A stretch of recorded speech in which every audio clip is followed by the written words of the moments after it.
Hey guys, welcome back to my YouTube channel. तो आज हम ड्रैगन गॉड सीरीज को फिर से कंटिन्यू करने जा रहे हैं। तो जैसे कि हमने प्रीवियस एपिसोड में देखा था, टांगवुलिन बोल रहा होता है कि ये जो तुम्हारी पावर है वन टाइम बूस्ट है। तुम्हें अपनी पावर को ऐसे ही कंटिन्यूसली प्रैक्टिस करना पड़ेगा ताकि तुम इसे मास्टर कर सको। तुम्हें टाइम का एडवांटेज लेना, तुम यहाँ पे रह सकते हो। मैं तुम्हारी हेल्प करूंगा प्रैक्टिस और कंट्रोल करवाने के लिए। तो एपिसोड नंबर 146 की स्टार्टिंग होती है। टांगवुलिन बोलता है क्या तुम्हारी बॉडी में स्पेस एट्रीब्यूट है। जैसे कि ऑर्डर चलता है, जो 6 रिंग होती है उसमें जो silver pattern blue silver grass होती है वो डार्क एट्रीब्यूट को अवेकन करती है। पर इस टाइम अवेकनिंग स्पेस एट्रीब्यूट है। बुलिन बोलता है मैं तो भूल ही गया था। फिर वो बोलता है जाओ बाहर आ जाओ। टांगली बोलता है कि अच्छा ये तुम हो, ये तुम्हारा फॉलोवर। इस छोटे इंसान ने हमें कुछ ज्यादा सरप्राइज कर दिया था। बुलिन बोलता है जाबाओ, ये तुम थे ना जिसने लिटिल लेजी को बोला मेरी हेल्प करे स्पेस एट्रीब्यूट को अवेकन करने के लिए। जा बोलते मैंने उसे बोला था हेल्प करने के लिए। मैं ये सोच रहा था कि तुम फ्यूचर के लिए काफी ज्यादा हेल्पफुल होता, इसलिए स्पेस एट्रीब्यूट ठीक रहेगा तुम्हारे लिए। टांगली बोलता है कि अब ये लिटिल लेजी कौन है। जावा बोलता है मैं उसे बाहर बुलाता हूँ। वो बोलता है कि बाहर आ जाओ लिटिल लेजी।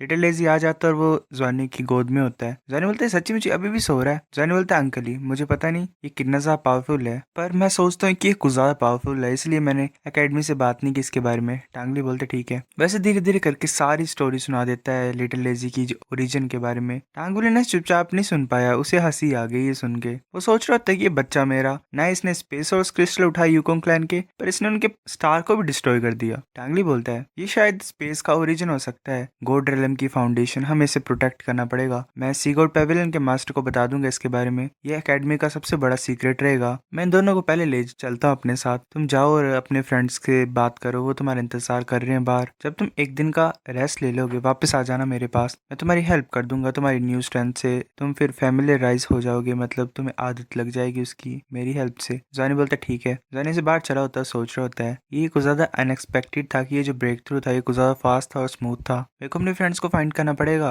और देखना पड़ेगा कि वो क्या कर रहे होंगे। वुलिना से आगे जाता और दरवाजे पे नॉक करता है। तभी मैंकन बाहर आती है और बोलती है कौन हो। वुलिन आवाज लगाता है जुजू मैं वापस आ गया हूँ। जुजू जानी को देख के कुछ ज्यादा खुश होती है। जुजू बाहर आ जाती है और बोलती है तुम इतना ज्यादा जल्दी क्यों वापस आ गए। जानी उसके हाथ को पकड़ने लगा होता है और उसे हक कर लेता है। वो बोलता है जुजू मुझे माफ कर दो तुम इतना ज्यादा वेट कराने के लिए। जुजू बोल रही होती है जानी मैं, वो उसे धक्का मार देती है और बोलती है मैं तुम्हें हेट करती हूँ। वैसे बोल रही होती है कि सभी तुम्हारा इंतजार कर रहे हैं प्रैक्टिस करने के लिए, चलो जल्दी चलते हैं। जानी बोलता है कि क्या हुआ जुजू, मुझे ऐसी फीलिंग क्यों आ रही है कि तुम मेरे से डर रही हो। जुजू ऐसे ब्लश मार रही होती है। वो बोलती है मुझे पता नहीं क्या चल रहा है, पर जो ब्लड फ्लक्चुएशन तुम्हारी बॉडी में आई है उससे कुछ ज्यादा ही स्ट्रॉन्ग इन्फ्लुएंस हो रहा है मेरे ऊपर। मैं समझ नहीं पा रही हूँ कुछ भी, मतलब मैंक्विनी आई होती है यही होती है, इसका कलर थोड़ा चेंज कर दिया बालों का, तो मैं समझ नहीं पाया। जानी हैरान होता है, बोलते मैं अभी ब्रेक थ्रू कर पाया हूँ, मैं अपनी पावर को कंट्रोल नहीं कर पा रहा हूँ, मैं इसे दबाने की कोशिश कर रहा हूँ। तभी एक बहुत जोर से आवाज सुनाई देती है जानी को। वो बोल रहे होते बॉस, वो सारे होते हैं। वो बोलते तुम फाइनली वापस आ गए हो। जानी बोलता गाइस। लुफेंग बोलता बॉस तुमने ब्रेक थ्रू किया। जानी बोलता हाँ मैंने किया, तुम ट्राई करना चाहते हो। क्वानली बोलता हाँ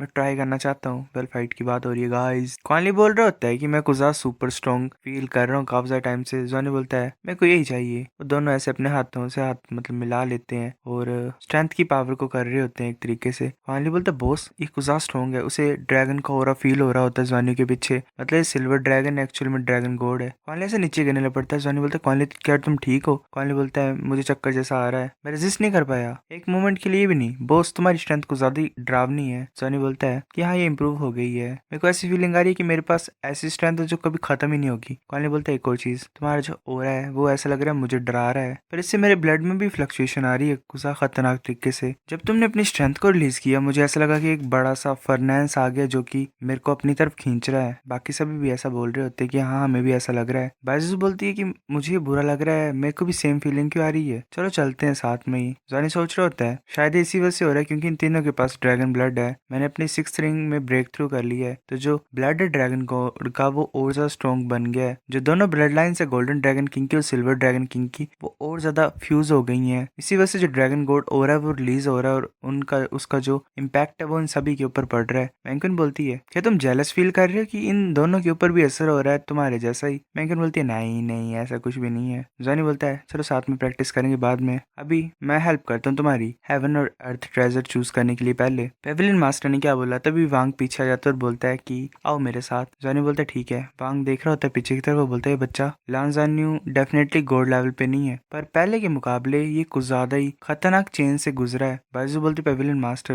हम कहाँ पे जा रहे हैं? वांग बोलता है हम ट्रेजर लैंड में जा रहे हैं, इटरनल स्काई सिटी में। इसका नाम फेरी लैंड है। वो एक पोर्टल को ओपन कर देता है सामने। हमें फेरी लैंड का सीन दिखाया था, वहाँ पे जाबा होता है। वो बोलता है माय लॉर्ड मैंने ऑलरेडी ने बता दिया है, ये जो मोस्ट है ये हमारे साथ ही आएंगे। जॉनी सोच रहा था गाइस तुमने कुछ सोचा है, मतलब सेकंड थॉट कुछ आई है तुम्हारे अंदर? कॉनी सोच रहा था वाह ये तो कुछ ज्यादा पावरफुल है। वांग बोलता है लांस आन न्यू तुम हमेशा प्रॉब्लम से क्यों क्रिएट करते हो? जॉनी बोलता है पेविलियन मास्टर प्लीज मेरी बात तो सुनो। वांग बोलता है नहीं मैं नहीं सुनूंगा। जॉनी बोलता है ये वैसा नहीं है जैसे तुम सोच रहे हो। पहले अब क्या कर दिया इसने, मतलब जावा ने कोई चूज किए होते हैं पता नहीं इंसान। जॉनी चला होता आगे आगे और सोच रहा होता है ऐसा क्या कर दिया, मतलब पेविलियन मास्टर वांग को इतना गुस्सा क्यों आ गया? जैसे हम फेरी लैंड में आए हैं ऐसा लग रहा है कि हर एक जो पोर है मेरी बॉडी का वो ओपन हो गया है। कुछ वंडरफुल एनर्जीज मेरी बॉडी में एंटर हो रही है उन पोर से, मेरी बॉडी नरिश हो रही है। ये प्लेस तो परफेक्ट है कल्टीवेशन के लिए। वहाँ पे कुछ इंसान बैठे होते हैं, एक वुमन होती है। वो बोलती है मैंने रिसेंटली इंप्रूव कर लिया दोबारा। दूसरी बोलती है हाँ मैंने भी। एक और इंसान होता है वहाँ पे, वो छोटी बच्ची होती है। वो बोलती है क्या अकेडमी ने फाइनली सोच लिया किसी को अंदर लाने के लिए? वांग बोलता है ये जो सीनियर्स हैं ये ट्रेजर है हेवन और अर्थ के, आइस और फायर वाले। ये कल्टीवेट करते करते इंसानी फॉर्म ले ली इन्होंने, इसीलिए इन्हें यहाँ पे ट्रांसफर कर दिया गया। सनी बोलता है वाह। वो दोनों होती हैं, वो बोल रही होती हैं, मतलब एक बोल रही होती है वो छोटी वाली कि मेरे को पिक करो मेरे को पिक करो। आइस वाली बोलती है तुम इधर से एक्साइट मत हो जाओ। तभी एक ओल्ड मैन वहाँ पे आता और बोलता है जाओ वांग तुम इन यंग लोगों को यहाँ पे लाए हो, अगर वो यहाँ पे प्रैक्टिस करने के लिए हैं तो इन्हें जल्दी से स्टार्ट करना पड़ेगा। वांग बोलता है ओल्जिन नहीं ऐसी बात नहीं है, यहाँ पे तुम में से किन्हीं चीजों को लेने के लिए आए हैं। वो ओल्ड मैन बोलते हैं वांग बोलता है कि स्टूडेंट मेरी बात सुनो, हर एक सीनियर जो यहाँ पे प्रेजेंट है उनकी 100,000 ईयर की कल्टीवेशन है। ये इंडीड तुम इन्हें 100,000 ईयर साउल बीस्ट के कंपैरिजन में रख सकते हो। अगर तुम इनको चूज करना चाहते हो तो तुम्हें इन्हें अपनी स्ट्रेंथ दिखानी पड़ेगी। ओल्डमैन बोलता है जो फेरी लैंड है वो कुछ ज्यादा सूटेबल है कल्टीवेशन के लिए मेरी, पर ये डिफिकल्ट हो गया मेरे लिए गोल्ड लेवल में ब्रेक थ्रू करना। पर अगर हम इस बड़ी सी लाइफ एनर्जी के ऊपर रिलाई नहीं करेंगे तो हमारी खुद की लाइफ एनर्जी खत्म हो जाएगी। इसीलिए हम विलिंग है सोल की तरह एक्ट करने के लिए भी। हम एक इक्वल कॉन्टेक्ट बना सकते हैं, हम अपनी लाइफ तुम्हें दे सकते हैं और एक कंपेनियन पैटर्न फॉर्म कर लेंगे तुम्हारे साथ। एक और चीज मैं तुम्हें एडवांस में बोल देता हूँ, अगर तुम फ्यूचर में गोल्ड लेवल में कल्टीवेट कर जाओगे तो हमें भी मतलब प्रमोट होंगे हम भी गोल्ड लेवल में, और फिर हम तुमसे सेपरेट हो सकते हैं। और वेल हमें फिर रहने के लिए एक ऐसा प्लेस चाहिए जिसमें लाइफ एनर्जी हो। इसलिए जब तक हमारी स्ट्रेंथ गोल्ड लेवल में नहीं पहुंचती है हम तुम्हारे पैटर्न बन के रहेंगे, मतलब पार्टनर बन के रहेंगे। पर जैसे तुम गोल्ड लेवल में ब्रेक थ्रू कर लोगे ये जरूरी नहीं होगा। ये एक तरह का एग्रीमेंट है जो हमने अकेडमी से भी किया हुआ है। मैं ये होप करता हूँ कि तुम समझते हो, मतलब एक तरीके से गोल्ड लेवल पहुंचने के लिए हेल्प करेंगे इनकी। और जैसे ही ये गोल्ड लेवल पहुंचेंगे तो ये जो है साहब बाकी ट्रेजर से भी गोल्ड लेवल पहुंच जाएंगे, फिर ये अलग हो जाएंगे इनसे। जॉनी सोच रहा होता है अगर साउल मास्टर टैलेंटेड होगा तो वो गोल्ड लेवल में कुछ सालों में पहुंच सकता है, और ये एक तरीके से शॉर्टकट भी है अगर साउल प्लांट्स को कल्टीवेशन में ब्रेक थ्रू करना है तो। इस तरीके से दोनों को बेनिफिट हो रहा है म्यूचुअली। कॉनी बोलता है कि क्या चूज करें तो कुछ कंफ्यूजिंग है। बाइजस बोलती है चलो पहले अपनी स्किल्स दिखा देते हैं सीनियर्स को। जॉनी सोच रहा था हाँ तुम जावो की हेल्प मांग सकते हो। जावो बाहर आ जाता और बोलता है कि मुझसे कुछ भी पूछो। माय लॉर्ड जाओ तुम्हारी हेल्प करने के लिए आ गया। जॉनी बोलता है मेरी फ्रेंड्स की हेल्प करो ताकि वो किसी सीनियर प्लांट को चूज कर सके जो सुटेबल है। जाओ बोलता है ठीक है मैं ऐसा करता हूँ। वो आगे जा रहा होता है और बोलते सभी आ जाओ यहाँ पे, मैं कुछ बोलना चाहता हूँ। सभी जो होते हैं वो प्लांट्स वो बोलते हैं हाँ बोलो, मतलब वो ऐसे ग्रीट करके बोल रहे होते हैं जाबाओ को। और तुम्हें पता ही है जाबाओ कौन था, जाबाओ गार्डियन था गोड रेलम के जो गार्डन था उसका। तो तुम सोच सकते हो कि किस लेवल पे है ये। वांग बोलते इसने क्या बोला, ऐसा क्यों लग रहा है इसकी आवाज से कि ये मतलब बड़ा बन रहा है इनके सामने। जॉनी बोलता है हाँ। वांग बोलता है कि चल क्या रहा है यहाँ पे, तुम क्या करने लगे हो? जॉनी बोलता है मुझे कुछ भी नहीं पता, मैं नहीं जानता यहाँ पे क्या चल रहा है। वांग बोलता है तुम्हें नहीं पता होना चाहिए, अगर तुमने दोबारा कुछ किया तो तुम्हें बताता हूँ मैं फिर। सो गाइस एपिसोड नंबर 147 इतना था। अगर आपको वीडियो पसंद तो लाइक करो, नहीं भी लाइक कर दो, शेयर करो, साथ कमेंट करके बता। अगर आपको वीडियो कैसे लगी सब्सक्राइब करो। तब तक के लिए बाय गाइस।